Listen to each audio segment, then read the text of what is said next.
Tampang Brimob yang tega aniaya istri hingga kritis. Bribka Raihan kini ditahan.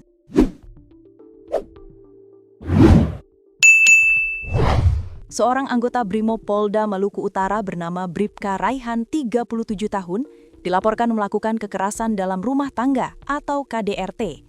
Korban adalah istrinya sendiri, bernama Pipin Wulandari, 36 tahun. Ia mengalami pendarahan hebat di kepala, telinga, dan hidung. Saat ini, Pipin masih dirawat intensif di RSUD Chasan Boseuri, Maluku Utara.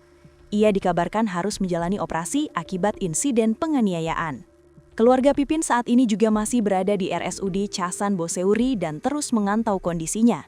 Dilansir tribunternate.com, suami Pipin merupakan salah satu anggota Brimob Polda Maluku Utara bernama Bribka Raihan, 37 tahun. Dia saat ini berdinas di Batalion C Bacan Sat Brimob Polda Maluku Utara.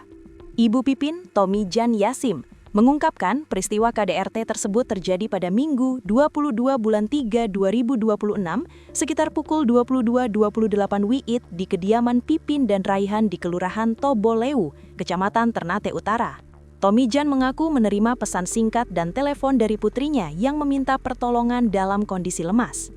Dalam pesan WhatsApp dan telepon itu, korban, Pipin, memanggil saya untuk datang melihatnya karena merasa sudah tidak berdaya, kata Tomijan, Senin 23 Maret 2026.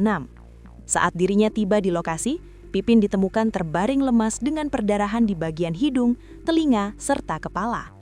Pipin sempat dilarikan ke Rumah Sakit Islam, kemudian dirujuk ke RSUD Chasan Boseuri, Maluku Utara untuk tindakan operasi darurat karena adanya perdarahan di kepala akibat benturan. Tomijan membeberkan ini bukan kali pertama anaknya mengalami kekerasan.